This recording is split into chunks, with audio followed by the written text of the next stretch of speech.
Welcome to the Luton Ladies Lowdown. Today we've got a very special guest, left winger, TikTok recorder, TikTok star, cafe server, team joker, and lots more while she recovers from injury. Welcome to the Luton Ladies Pod, Andie Dickens. How are you today? I'm good, thanks. Hiya, everyone. Good to have you on. So let's take a quick look at the last two cup games against the Watford Ladies Development Squad and Wootton Blue Cross, as well as your recovery situation and any other news around the ladies team. Yeah. Okay, football. So let's briefly go over the last two cup games against Watford and Wootton Blue Cross. So first one was the Watford Dev game. It was rearranged multiple times. It must be kind of frustrating to see the fixture congestion growing like that. Yeah, I mean, obviously for the girls last season, we had loads of obviously we had lots of cup games, and it's like this season, it's the same again, like another good cup runs. So yeah, obviously it's been a while since we played a league game, so I think when it was getting obviously pushed back and postponed, like it was getting a bit frustrating. But I think it come around at a good time. Obviously, it was a good game to go into after Christmas for the girls to obviously coming back from a Christmas break. It was a good game to kind of put the boots on and run off some dust that that people might have had over Christmas. But no, yeah, I think it was a good game for them to go into, but they done well. Yeah, for sure. It was a 1-0 win. It was in the League Cup. It's being played at Everett Rovers, which is actually in Watford. Surprisingly, I don't think that they actually play a lot of their games in actually Watford, so it was nice to kind of be in there. I know I got a bit of a ribbon when I went into the bar at half time with a Watford fan seeing us wearing the Luton stuff. So, Yeah. but yeah, it's a single goal from Jess. It was definitely, I think, a bit of a tougher fixture than some of the other ones we played. Obviously, it may be, as you say, them just kind of getting used to playing the football again. But it was quite a cold day. I felt that Watford defended quite well in that game. Yeah, obviously it was a 1-0 scoreline, and a lot of our shots were obviously stopped.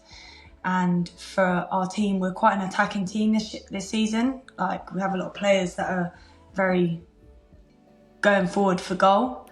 So yeah, to have come up against us obviously and defend how they did really well. But yeah, Jess managed to obviously nick one, of course. It had to be Jess. But no, yeah, I do think they come out very defensive, and they were quite patient with us trying to. Obviously, we were trying to break lines and get through, but they did well. So yeah. I think it was Gabs that managed to put Jess onto that one. So Yeah, yeah, Gav's come off the bench and she's got an assist, which yeah, I'm happy for. It's always good to see Gav's in there, in and involved with goals. She's either scoring or assisting, so that's good. yeah. I've got to ask as well: are any players in that team? Because obviously you used to play for Watford. I don't know if it was for the first or the dev team, but were there any players in that team that you recognised from your time there?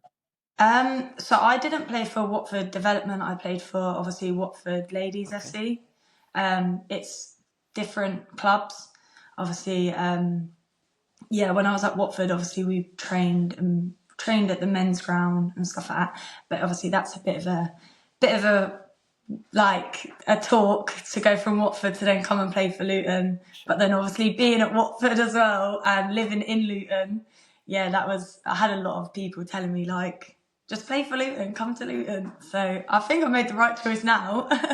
But yeah, no, I didn't notice anyone. Obviously it was a different club, but obviously we've played them before in a friendly, the start of like last season and stuff like that. So their team has changed a bit, and there are new players in that team, and no one that I really could remember or recognise coming up against this time. So yeah. Okay. And is that Luton Watford kind of rivalry there between the clubs at the minute?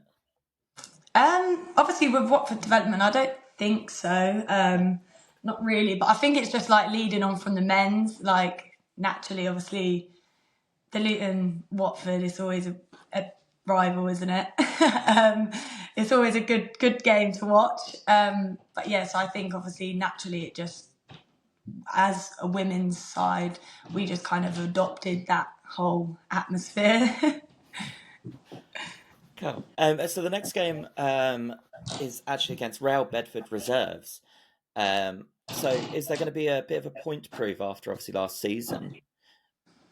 I mean, it will be a tough game because obviously we have players that come from Real Bedford from last season, and they did really well. They got promotion. They absolutely smashed it out of the park last season.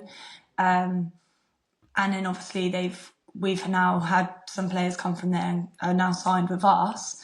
So I don't know. Maybe for them it might be a bit of obviously it's not always great going back and playing your old team.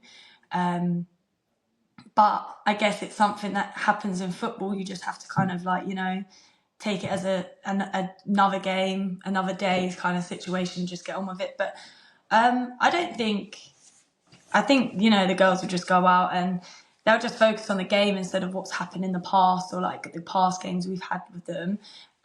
Obviously, we always get set goals and targets, so I think that's what the main focus is for the girls, like just what we need to do and what we need to go out and how we need to play kind of thing. But it will be a good game and it'll be interesting to obviously see some of that old players still there and stuff like that and come up against them.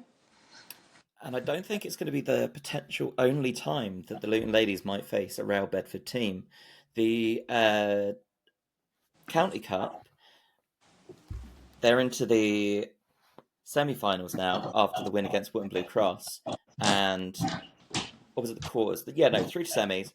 Now they've got AFC Dunstable coming up, but Real Bedford are in the other bracket facing Biggleswade. So there is a real chance that the final will be Luton versus Real Bedford again. I know. It would be a very interesting game for sure. Obviously they're a league above now and they're doing well from what it looks like. So it'll be interesting because obviously where we're in the fight we're wanting to get promotion. So hopefully next season we'll be coming up against them a lot more. And it will also give us like an insight to what we're to expect if we do go up this season. So yeah, I think that will be a very good game for us to play. And for us as a team to really learn something, I think as well. But yeah, I think that will be one of our best games this season. That and obviously when we played Portsmouth, that was a very good game for the girls. So I think they're two quite big games that we will be playing this season. Yeah, but definitely interesting to see kind of knowing obviously they're currently in second in the league above, and as you say, they're doing really quite well. So it'll be interesting to kind of see us being second in our league currently. Obviously, that's mainly due to the fact that we've only played 8 games in the league versus, for example, Royston, who's played 13, I think. So it'll be interesting to kind of see as a test of where the girls are at the minute to kind of see, if and when that jump comes, hopefully at the end of this season, of course, where we're at that level. But we have to talk about the game at Blue Cross. It was a massive win in the County Cup. 11-0. And there were hat-tricks from Shanice Lewis and Gab Spillman and goals from Tash Fenson, Liam Maddox, Jess McKay, Sian Leander. How was the game? Because you were sitting, I believe, over on the bench for that one. Yeah, I was on the dugout, in the dugout with the girls and alongside management and the coaches, which is nice. But the game, 11-0, but obviously it's not the first time we've done it this season. We've also done 11-0 before. And I think it's good for the girls, to have a game, obviously, with goals because it boosts confidence. Like Leah Maddox, who's come back, she's getting her minutes back in, which it's so good to see. And also she's starting to get on the score sheet again, which we know, is normal and natural for Leah to be on a score sheet. But yeah, Shanice Lewis as well, getting a hat-trick, buzzing for her. It's a massive, again, confidence boost for her. And it's something that, these younger players need. Obviously Gabs as well, it is good, and I like the fact that when watching the game, like the girls didn't stop going forwards. They didn't, take their foot off the gas, as people like to say. Like it was constant. Like, okay, let's go again. Let's try something new. Like do what we've been doing in training and practicing, and like go out there and give our best till the 90 minutes is up. No, obviously, it's never nice to have to go through that scoreline for an opposition team, but for us, it's something that we need to be getting is goals. Obviously, not just in cup games, but also in the league. So scoring for us at the moment is a massive thing, and to have everyone in the team having that confidence is brilliant. And I just think we come together as a team, and not just on the pitch, it's on the sidelines as well. Like when we were scoring the 11th goal, it wasn't just, like a little clap. It was, we were still cheering on the sideline and egging each other on, and, saying, let's go again, another one, like trying to get someone else a hat trick. And I really enjoyed watching the game. Like it was a good game to go and sit at the sideline and watch. And there was also a pretty sweet end to it all because Royston managed to only hold St Albans to a draw as well, which is there's a crack in the armour, shall we say? Yeah, it's a little crack that hopefully it gets chipped away at. Obviously, we can only hope. But no, yeah, it was definitely a sweet ending to the day to hear that result. Obviously, it does depend on what results Royston does finish with at the season and stuff. But then also, we can't just rely on that. We need to focus on what our goals are and what our aim is for the end of the season. And now continuing back to league games, when we do resume with them, like we need to be scoring goals, we need to be winning, and that's our targets. And we could just obviously only hope that other teams do step up and give Royston a good 90-minute game. But no, yeah, we definitely had something to celebrate, a little bit of a smile as well, on top of an 11-0 win. So yeah, it was good. Good stuff. Now on to potentially not quite as happy news. On to your injury. So you tore your ACL. This was back in April 2024. Yeah, So a while ago now. yeah. For people that don't know, could you explain maybe in layman terms what an ACL is, as well as what the proximal third is? Um, so an ACL is obviously a ligament within your knee. It's a very common injury as well, what I've had through women's football. Obviously, men footballers do have it, but it's not as common. And obviously, the proximal third where I tore it, it's just about like obviously with your ACL, it's just where in it you've tore it. So it's split up into obviously threes. So it was like the third section, which was more closer to where it's attached to my knee.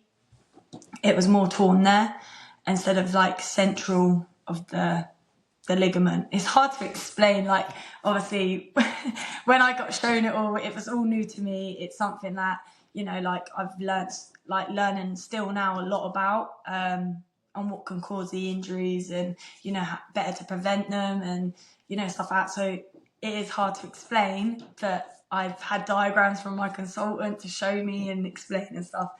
But yeah, I had it through a pivotal shift, meaning like obviously it's like the turning in the knee. So obviously my foot was planted and I've swung my hips the opposite way, so my foot and my knee had gone obviously separate directions. It wasn't nice. It was very uncomfortable, but I did try play on, thinking that as a footballer you can always just run it off. And yeah, I went up for a header and I definitely didn't feel normal, so I did come off that game, and it was against AFC Dunstable. Right. Okay. Yeah. So hopefully we get another. Did we win that game in the end? Do you know? No, we lost on No. penalties. Ah, right. Okay. So hopefully in the upcoming cup game we beat them this time. Yeah, I mean, obviously, I hope so. Obviously, I did it. So I actually went down injured twice against AFC Dunstable. So when I first originally done it, obviously I'd come off. Obviously, it was the end. It was coming up to the end of last season, so I was like adamant. We had Real Bedford coming up. It was a massive game for the girls last season. And I was like, right, I've got 4 weeks. I can just, strengthen it. I can get myself back. It's only a tear. Like from what I was told from, obviously I didn't get an MRI or anything, but I was being told that it was like a stage 2 tear and, I could come back from it. So I pushed myself for 4 weeks, and then we went away to them, and it was in a warm-up, and I was in the warm-up, trying to get cleared for the Bedford game. I wasn't actually meant to play the Dunstable game. It was just to get involved in the warm-up. And then we were doing unopposed shooting, and I just remember trying to slice it. And as I jumped and landed, my knee just buckled again. And it wasn't fun. But it's like I've got a little bit of a bad luck when it comes to Dunstable. So with the girls coming up against playing them, I'm a bit it's a bit nerve-wracking. Yeah, everything is crossed, I imagine. Yeah, I might turn up in bubble wrap just in case, even though I'm not playing. So obviously you've had the surgery now, and you are recovering. How's your recovery process going? I think so. Yeah, my surgery was in September, end of September. Obviously, my recovery is very different to what I think a lot of people have expected, because I didn't do my meniscus, luckily. So for me not to do a meniscus, I didn't have to have a repair to that, which means I didn't get put into a brace after my operation. They were very much like, we need you to bend your leg, straighten your leg, keep moving it, try and get your leg as straight, keep working on trying to activate your quad. And also try and be as mobile, and try and, not straight away, but use your knee, use your leg with your crutches. I was on crutches for, I think, 5 weeks. It was hard because I'm a very active person and I can't sit still. Even going to the change rooms with the girls, I'm normally just jumping around, carrying the speaker out the changing room, and a lot of them do say to me, Andy, sit down, you shouldn't be jumping around like that, you shouldn't be hopping around. And so it was hard in that sense, but recovery's been good. I'm obviously 4 months in now. I've started to straight line jogging, but it's hard, it's so lonely, because turning up to training at the moment now, I'm turning up and I am getting involved in what I can in a warm-up, in a sense of the dynamic stretches and stuff like that. And then after that the girls will go into obviously the football side of things, and then I kind of am on the sidelines and doing what I've been given to do to help strengthen my knee and get back to running properly. And then I do a 10-minute jog around the Astro, so it's run into one corner, stop, turn, run to the other corner, and then it's just I do that for 10 minutes, stop, do more stuff with my knee, and then I do another 10-minute run. But going football for 2 hours and you don't really get to speak to the girls, so it is hard. Obviously there's times when I stand there and watch and I'm a bit oh, I just want to play, but it's something I can't rush, unfortunately. And the girls have been a massive support, constantly wanting me around the team and being in the changing room and getting to sit on the bench and stuff with them. It's big. Even being out on the pitch with them in a warm up. I think that's a massive part of my rehab, was having the girls' support. Definitely for it all.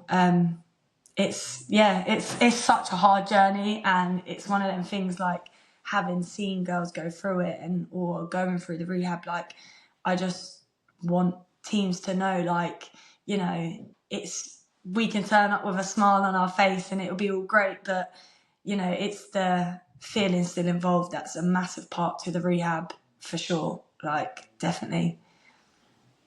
Sure. That leads me on to actually two questions that are Hmm. kind of touching on what you've been talking about. Yeah. My friend, she asked, how isolated does a recovery program like this make you from the rest of the team? Which you basically answered in a Yeah. way. Well, But like also, obviously we do a lot of so we do gym sessions at David Lloyd's every, I think it's once a month. But when I first did it, obviously I couldn't do nothing like bike. I couldn't, the row machine and stuff like that. So, there was a lot that I was limited to doing, but I'd still turn up and I was walking around the gym with crutches and then obviously following on, I was then a little bit, every time we've gone, I've then stepped up and been able to do a little bit more or, push myself a little bit harder. And I'm getting more involved now with the gym sessions, but then it was, I got told I could swim, like get in a pool and just learn to start walking backwards and stuff. But then I was doing it all on my own. So I'd go to the gym and the girls would be doing their session, and then it's like, oh yeah, little chat before, like get 5 minutes, like get you chatting, and then I'd be in the pool on my own. And then it's just like, these are the times that, like the girls would have a chat and you feel like you miss out on a lot of conversations and stuff. And like sometimes with some of the girls, like I don't see them outside of football. So when I see them at football, it's nice to have a quick catch up. Like some of the girls have passed driving tests and stuff. So when you see them, it's like, oh, you're right. How are you? Like I had like pass and stuff, but you don't quite get them little conversations because you just don't have the time. But it is very isolating. But you try and just keep yourself involved as much as possible, for sure. But yeah. okay. So obviously this has had a huge impact on you. As per your just given, which we'll link in the video description, you've played football since you were 6. Yeah. So how are you coping with not being able to play? Well, I mean, it is frustrating. I mean, obviously playing for so long, and then to not be playing for this long, like this is probably the longest I've ever been without football. And this is like the biggest injury I've had. Like obviously I've had a broken toe, I've had like little hairline fractures in a foot and stuff, but not to an extent where I've had to have a whole season away from football. It's very frustrating because for a lot of people, I think it's safe to say that football is their getaway. So when you have a lot going on outside of football, you come to football and that's where you get your enjoyment. And, like ask anyone if I'm playing football, I'm always giggling at training or laughing. Like when a ball's at my feet, I'm the happiest. So to not have a ball at my feet currently, it is very hard. It's very challenging, but yeah, it's something that I really would never want to go through again and be away from because it's such a passion of mine. But yeah, I wouldn't wish this on anyone. It's such a hard thing to, go through. Sure. How has the club kept you involved during your absence? So while I've been, obviously, I still get invited down to training. Like it's never been a like don't come to training kind of thing. You're injured. Like if we're not injured, we are expected. If we're injured, we are expected to be there. And like it's all about being around. And as a club, we are one. So like obviously being invited to training. Then before I had my operation, I was getting involved, like helping doing some of the striking drills and for the warm up on game days, like Miles and Faddy, they'd give me put me with one of the coaches and they'd be like, right, you take the strikers for the warm up, like this is what we kind of expect the girls to be shooting and this is what we want from them and blah blah. And then they were kind of like setting me targets for strikers to be like, right, we want the strikers on this many goals by this day, da da da da. And I was like, oh, okay. So it was giving me some like kind of like involvement in a way, and it felt like a little bit of a purpose being in the club. But then obviously after my operation, I couldn't do much. But still, I'm in and around the girls. Match days, I'll be on the pitch with them, talking to them all. I'll be giving up we have these energy gels. and they always get left on the side, but I'm in the changing room, I'm making sure everyone's got them all, and I kind of like anyone needs water, if anything needs to, so like involvement on game day is massive for me, that they've kept me in and around. And just like, obviously I help run TikTok. That's something I kind of took on with, I think from last season, I kind of took it on before my injury. But obviously now being injured, I have a lot more time to, get the girls on camera instead of running around with the phone. Because I wouldn't be able to play and record.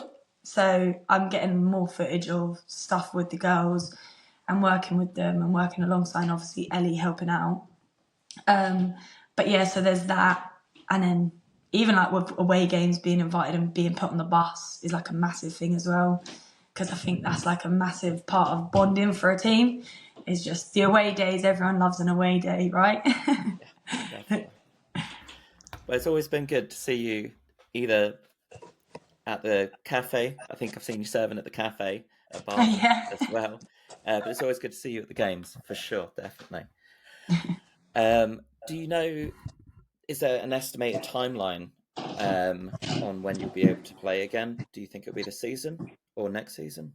So obviously I don't want to rush. I've been told obviously you get 9 to 12 months until you're back. But my consultant, obviously, when I spoke to him before my operation, like he did ensure me like having this operation and like it's not guaranteed that you will return to football or you will return to play. I'm not gonna sit there and promise you the world of, you're gonna have this operation, you're gonna come back, you're gonna be, one of the best players in the world. He said, some people don't return, unfortunately, which was a tough thing to hear.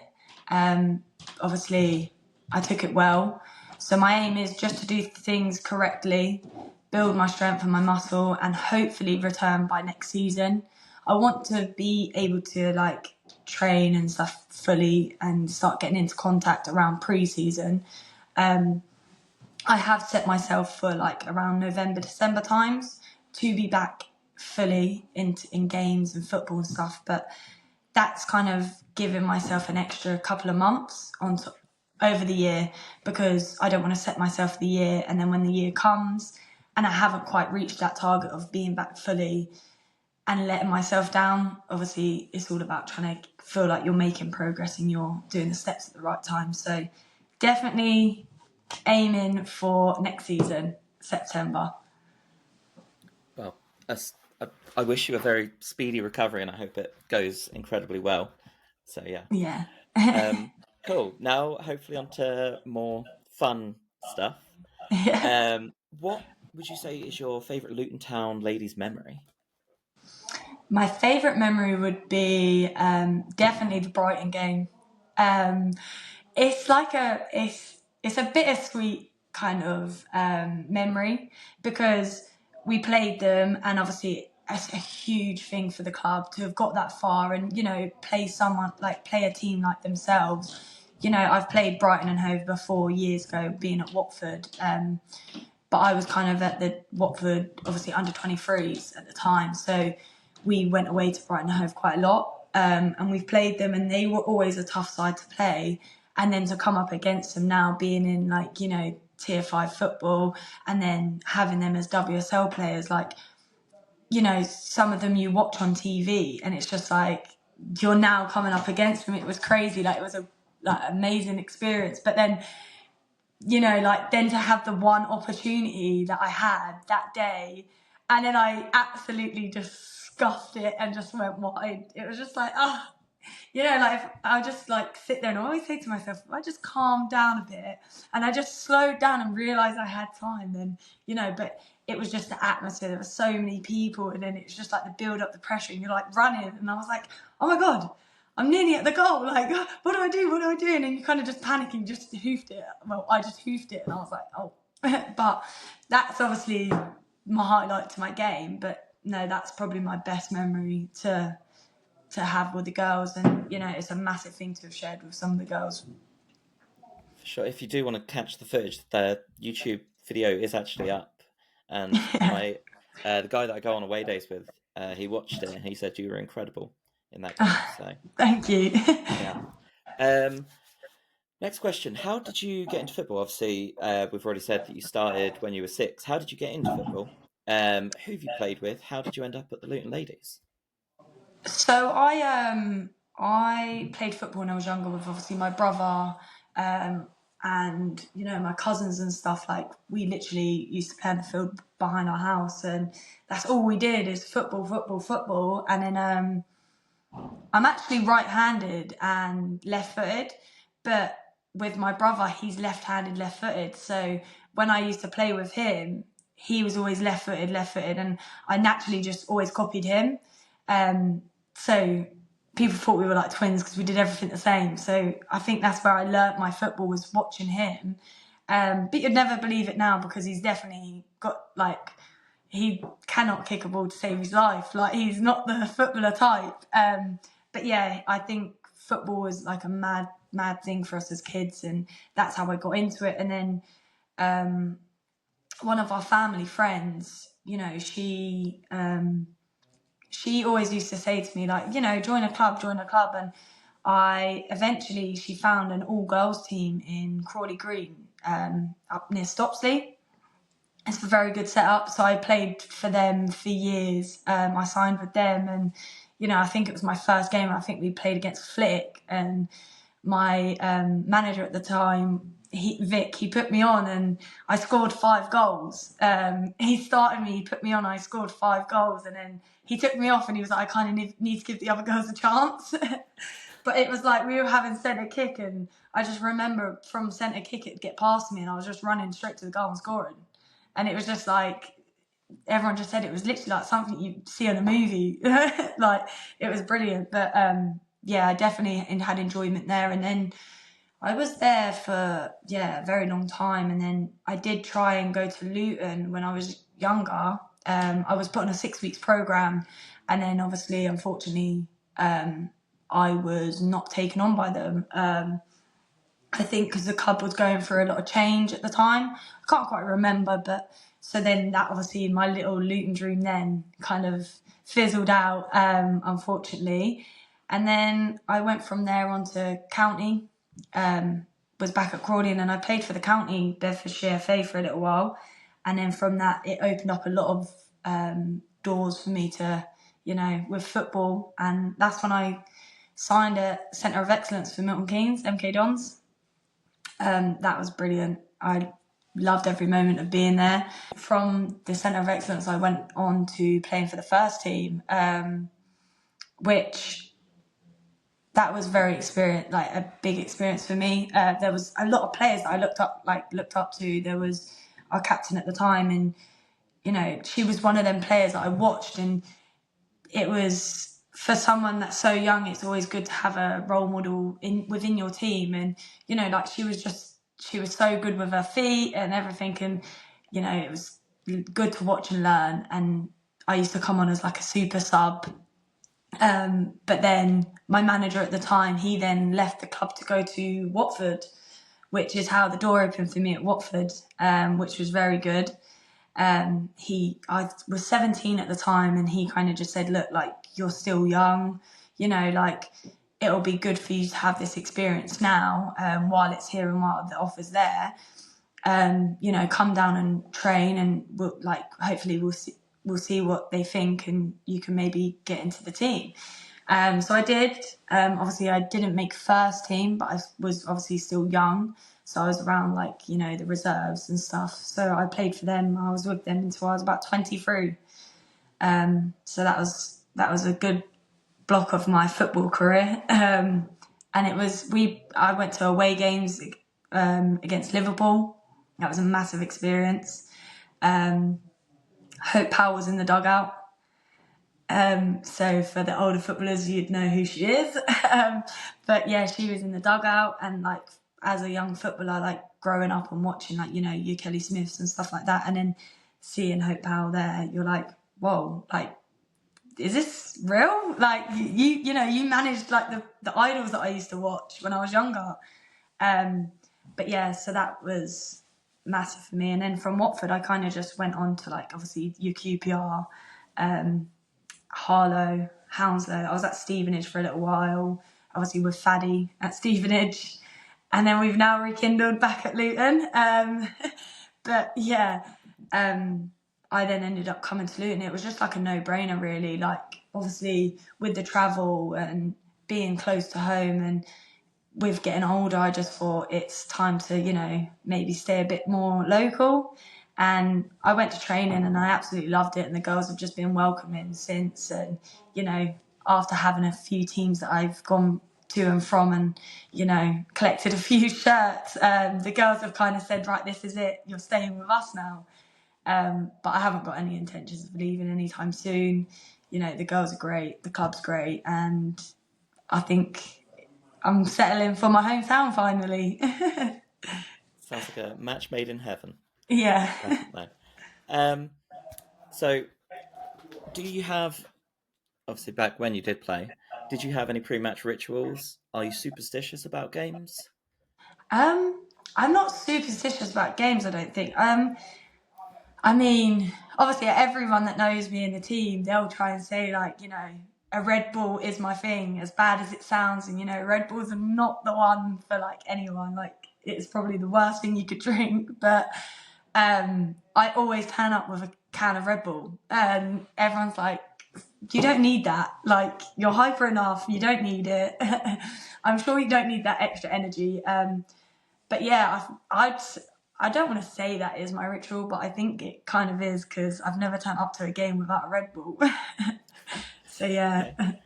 And do you get nervous before you play? I mean, some games I'd say I've had nerves. Just within myself, knowing that it's a game that I'd like to go out and prove a point, or there's something that I like, a goal that I want to achieve, kind of thing. But it's, I don't think nerves is a massive thing for it, to be honest. I think, I don't know. It's hard to think about it because there's games where I have had nerves and there's games where I haven't. But yeah, nerves are a good thing though. So I suppose it's like a yes and no answer. Sorry. That's okay, no worries. And then this is probably a big one. Obviously, you're talking about carrying the speaker around.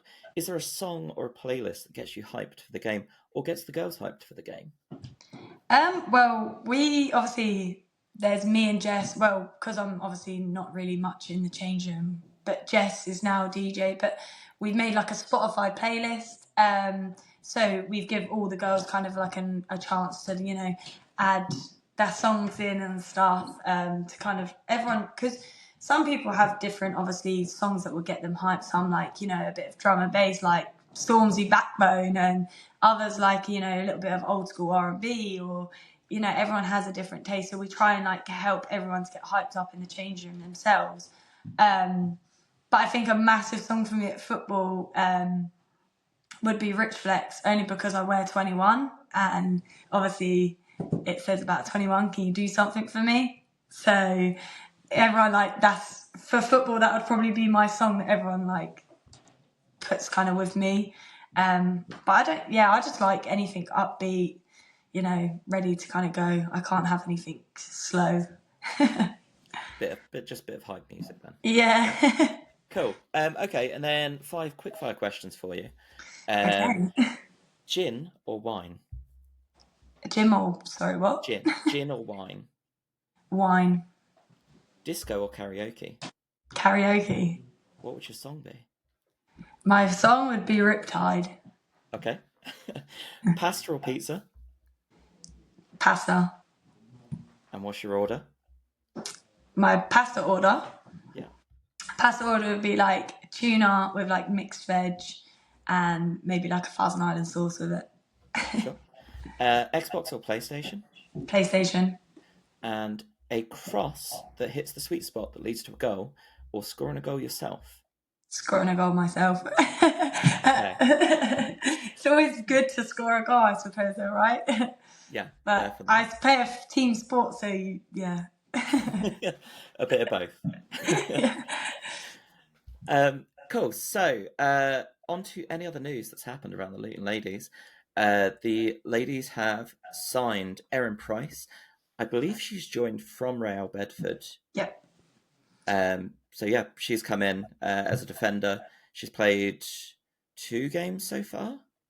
Yeah, she's played 2 games. Obviously, I've not been around the girls as much for training at the moment. But yeah, Erin's a massive part of the team. Like, she's come in with a lot of like ability that we need within the team. She's got the height, so defensive wise. We've always had like quite a small team, but this season it seems like we've got a bit more height on our side, which is good. And she's the last 2 games, obviously watching her and stuff. She's been great. She's definitely a big asset to the team now, and it's a good signing that we've made, and it will just be very nice to see her. On the rest of the run for the season, having a great game and stuff. And obviously coming up against obviously her old club as well, with some like teammates that she played with in the past, which is good. So I suppose for her, having a familiar faces within the team has helped with confidence and, feeling welcome. But again, the girls are so welcoming and, like we say, we're like one big family. So she's definitely been a good signing for this half of the season. Yeah, it feels like a smart addition to the defense. Yeah. Obviously, you've got kind of Tarn and Ellie, and then obviously switching either Nicole or uh, V. Fee. Fee, that's the one. Yeah, you've got like a nice variety of kind of height, defensive ability. Yeah. Yeah, Um, definitely. It is good because obviously at the moment we've currently obviously not got Bridget around. So having lost like a asset like her in the team, we've now gained obviously another good player. And for our team, if like our players and stuff, that we've got a very attacking side. We're very like a going forward team, so to have more defensive players and options now is good, and it makes it more secure defensive wise, and it helps take that pressure off some of our regular defenders, and so when they're picking up like little injuries and knocks and stuff, it's good to give them the break on games that they need to have the breaks to prevent them from carrying longer term injuries. So yeah, definitely it's a good signing up. I'm happy with it. I think the club's happy with it, and all the girls are. So it's good. yeah. Now on to upcoming fixtures. Our next game is a league fixture, finally, Yeah. um, against Cambridge City Women at Barton Rovers at 2 o'clock Mhm. this Sunday coming. This is the first game that's been played at Barton since the 17th of November, which is incredible to think. Yeah. Um, a fun fact for you. So Royston turned them over this season 10-0, which has contributed massively to their goal difference. So Yeah. the fun fact for you, Royston are on 34 points currently, and their goal difference is 34. Luton are second on 21 points, and their goal difference is 21 as well, which is it just seems a It's bit mad. bizarre. Yeah. But how do you see this game going? Obviously, this has to be a must win for obvious reasons. But do you see it as they're going to want to get a lot of goals in this one? So yeah, obviously going off the 11-0 win from last weekend, like I said, it's a massive confidence boost for the girls, and it's something that we need to come off the back of and go into this game. And yes, goals are what we need, obviously, and the 3 points.